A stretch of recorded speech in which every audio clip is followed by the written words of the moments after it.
ஓம் சாய்ராம். என் அன்பு செல்லமே, என்னுடைய தங்கமே, இத்தனை நாளாக நானும் இந்த அம்மனுக்கு இவ்வளவு பூஜை செய்கிறேன். என்னை வந்து இந்த அம்மன் பார்க்கவே இல்லையே. எனக்கு ஒரு விஷயம் கூட இன்னும் செய்யவே இல்லையே. நானோ ஒவ்வொரு நாளும் ஒவ்வொரு வெள்ளியும் அவளை எண்ணி எண்ணி அவள் என் வீட்டில் வந்து அமருவாள் என்று ஒவ்வொன்றாக பார்த்து பார்த்து செய்கிறேன்.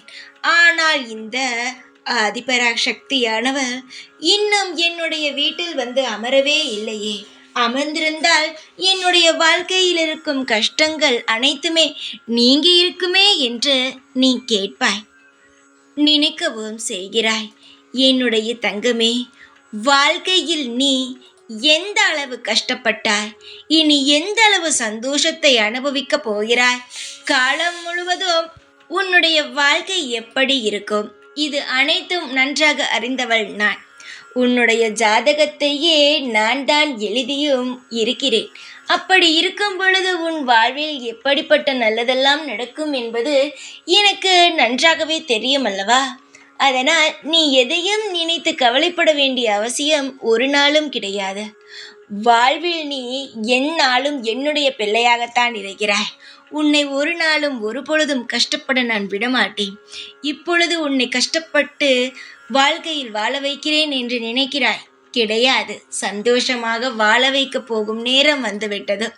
இதுவரை உனக்கு கிடைத்த அனைத்துமே பாடங்கள் என்று நினைத்துக்கள். சீக்கிரமாக அனைத்தும் மாறும் நிலைமை வந்துவிடும். நீ எது போல வாழ வேண்டும் என்று ஆசையுடன் காத்துக்கொண்டு இருக்கிறாயோ அதானது நடக்கப் போகிறது என்று நினைத்துக்கள். என்னுடைய தங்கம் நீ, என்னுடைய அழகான பிள்ளை நீ. நான் எப்பொழுதும் யாரையும் பிள்ளையாக எல்லாம் ஏற்றுக்கொள்ள மாட்டேன். எனக்கு பிடித்தவர்களை மட்டுமே நான் என்னுடைய குழந்தையாக ஏற்றுக்கொள்வேன். நீ என்னுடைய குழந்தை. உன்னை ஒவ்வொரு நாளும் ஒவ்வொரு நிமிடமும் பார்த்து பார்த்து உன்னுடைய வாழ்க்கையை எப்படியெல்லாம் நடத்தினால் நீ மனம் அமைதியாக இருப்பாய் என்று ஒவ்வொன்றாக பார்த்து பார்த்து செய்து கொண்டு இருக்கிறேன் நான். அதனால் உன்னை கைவிட்டு விடுவேன், நான் இன்றும் உன் வீட்டிற்கு வரவில்லை என்றெல்லாம் ஒரு பொழுதும் நினைக்காதே. ஏனென்றால் உன் வீட்டிற்குள் வந்து பல மணி நாட்கள் ஆகிவிட்ட. சில சமயங்கள் தெய்வம் உன் அருகில் இருப்பது தெரியும், சில சமயங்கள் தெய்வம் எங்கு இருக்கிறது என்பது தெரியாது. அப்படிப்பட்ட பிரச்சனையெல்லாம் வரும். அப்படிப்பட்ட பிரச்சனையெல்லாம் வரும் பொழுது உன்னை நான் எந்த ஒரு ரூபத்தில் வேண்டுமானாலும் வந்து காத்து நின்று இருக்கிறேன். அது உனக்கு தெரியவில்லை. சில சமயங்கள் கோபம் கண்ணை மறைத்துவிடும், பார்த்தியா?